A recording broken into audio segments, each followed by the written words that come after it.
Hello दोस्तों, स्वागत है आप सभी का हमारे YouTube चैनल एग्जाम बार में। आज 2 सितंबर है और आज की समसामयिकी में जिन मुद्दों पर हम डिटेल में बात करेंगे वो है रेमन मैग्सेसे पुरस्कार 2023 की घोषणा कर दी गई है। जानेंगे किन किन देशों के किस व्यक्ति को इस पुरस्कार से सम्मानित किया गया। साथ ही राष्ट्रीय पोषण माह के बारे में बात करेंगे डिटेल में, और अंत में होलोगापार गिब्बन अभ्यारण्य, इसको लेके एक रिपोर्ट आई है। और जो भी ऐसी न्यूज़ होती है ना, वो हमारी प्रतियोगी परीक्षाओं के लिए बहुत ही इंपॉर्टेंट हो जाती हैं, तो इस पे हम डिटेल में बात करेंगे। आगे बढ़ने से पहले बता दें कि चंद्रयान 3 से रिलेटेड एक प्रश्न जो है श्रृंखला बनाई गई है, जिसमें कुल प्रश्नों की संख्या 20 है। और ये प्रश्न बहुत ही इंपॉर्टेंट है आपके एग्जाम के पॉइंट ऑफ व्यू से। और बेसिकली आप देखेंगे ना, तो आप यहाँ पे 20 प्रश्न नहीं पाएंगे, क्योंकि मैं अक्सर क्या करता हूँ कि स्टेटमेंट वाले प्रश्न बनाता हूं, जिसकी वजह से उसमें कई प्रश्न आप जो है जनरेट कर सकते हैं। तो ज़्यादा समय आपका न लेते हुए मैंने 20 प्रश्नों को बनाया है, और बहुत ही महत्वपूर्ण ये सीरीज होगी। तो इसका जो पेपर है वो मैं टेलीग्राम पे अपलोड कर दूंगा, और आप लोग उसके आंसर के लिए वीडियोस देख लीजिएगा। तो चलिए शुरू करते हैं आज की समसामयिकी वन लाइनर से। भारत सरकार ने पूर्व राष्ट्रपति रामनाथ कोविंद की अध्यक्षता में एक राष्ट्र एक चुनाव की संभावना का पता लगाने के लिए एक समिति का गठन किया है। और अगर आपसे पूछे कि क्या कभी भारत में एक राष्ट्र एक चुनाव हुआ है, तो हाँ, आजादी के बाद वर्ष 1967 तक लोकसभा और राज्य विधानसभाओं के चुनाव जो है वो एक साथ हुआ करते थे। आगे बात करें, आर माधवन को पुणे स्थित film and television institute of India के अध्यक्ष और इसकी गवर्निंग काउंसिल के अध्यक्ष के रूप में नामित किया गया है। आर माधवन की ही मूवी थी रॉकेटरी, जिसे राष्ट्रीय फिल्म पुरस्कार दिया गया था। आगे बात करते हैं, हैदराबाद की एक न्यूज है। भारत का पहला सोलर रूफ साइकिलिंग ट्रैक कहां पे बनाया गया? हैदराबाद में बनाया गया, और उसकी कुल लंबाई कितनी है? उसकी लंबाई है 23 किलोमीटर। आगे बात करते हैं, भारत के ग्रैंड मास्टर डी गुकेश शतरंज की अंतर्राष्ट्रीय रैंकिंग में विश्वनाथ आनंद से आगे निकल गए हैं, और वो 8वें स्थान पर पहुंच गए हैं। इसी के साथ डी गुकेश भारत के शीर्ष शतरंज खिलाड़ी भी बन गए हैं।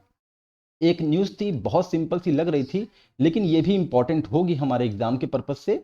न्यूज़ ये है कि त्रिपुरा छात्र संगठन ने कोक बोरोक भाषा के लिए रोमन लिपि की मांग को लेकर हड़ताल का आह्वान किया है। अब यहाँ पे आपको इंपॉर्टेंट जो फैक्ट ये निकालना है कि कोक बोरोक भाषा का संबंध जो है वो किस राज्य से है? वो त्रिपुरा राज्य से है। आगे बात करें, ब्रिटेन के प्रधानमंत्री ऋषि सुनक की करीबी सहयोगी भारतीय मूल की क्लेयर कौटिन्हो को मंत्रिमंडल फेरबदल में ऊर्जा एवं नेट जीरो मंत्री नियुक्त किया गया है। कौटिन्हो सुनक मंत्रिमंडल में गृह मंत्री सुएला ब्रेवरमैन के बाद गोवा मूल की दूसरी मंत्री हैं। अब चूंकि इनका संबंध भारत से है, तो इसलिए ये इंपॉर्टेंट होगा आपके लिए।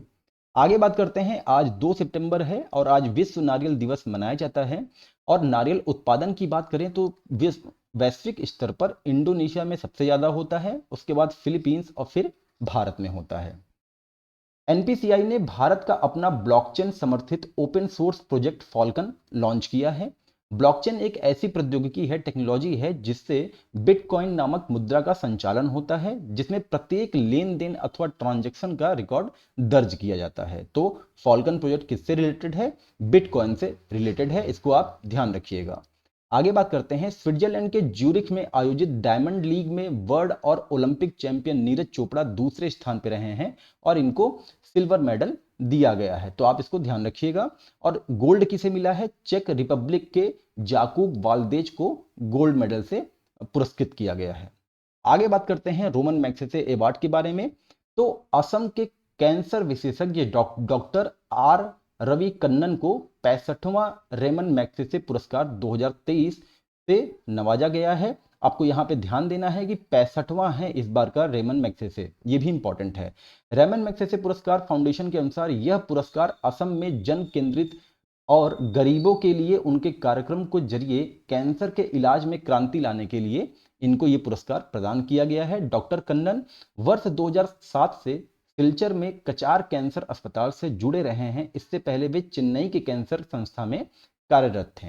रेमन मैग्सेसे पुरस्कार की बात करें तो इसकी शुरुआत वर्ष 1957 में हुई थी। इसका उद्देश्य शासन में सत्यनिष्ठा, लोगों की समर्पित सेवा, लोकतांत्रिक समाजों में व्यवहारिक आदर्शवाद के लिए व्यक्तियों को पुरस्कृत करना है। इसे एशिया का नोबेल पुरस्कार भी कहा जाता है। अब बात करते हैं इनके अलावा और किन्हें दिया गया। तो बांग्लादेश के कोरवी रच्छंद को दिया गया। इनका एक फाउंडेशन है, एक एनजीओ चलाते हैं, ये जागो फाउंडेशन के नाम से एक एनजीओ चलाते हैं जिसके ये संस्थापक हैं। और वो एनजीओ जो है वंचित बच्चों के लिए समावेशी शिक्षा का विकास जो है करता है, इसलिए उनको ये पुरस्कार दिया गया।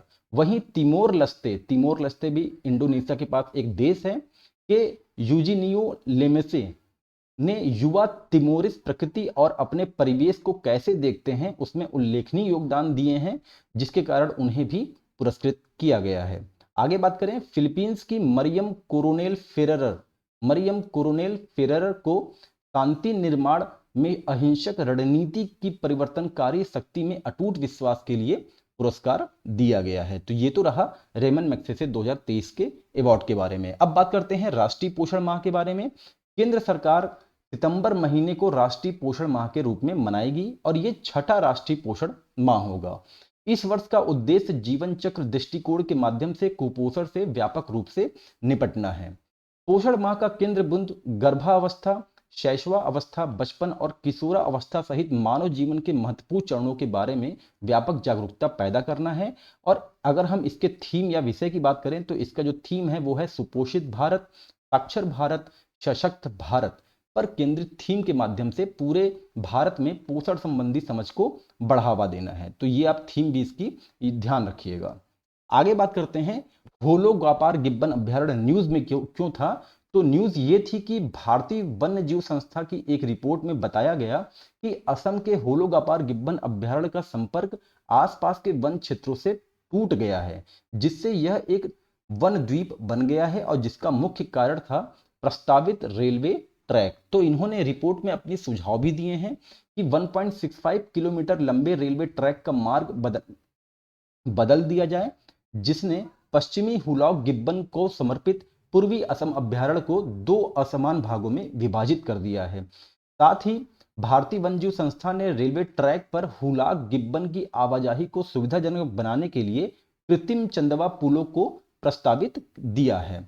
आगे बात करें, होलो गापार गिब्बन अभ्यारण्य पूर्वी भारतीय राज्य असम में स्थित है और पश्चिम हुलाक गिब्बन या हुलाक जिसे कहा जाता है के लिए महत्वपूर्ण एक ये शरण स्थली है। तो ये तो रहा दोस्तों आज का करंट अफेयर।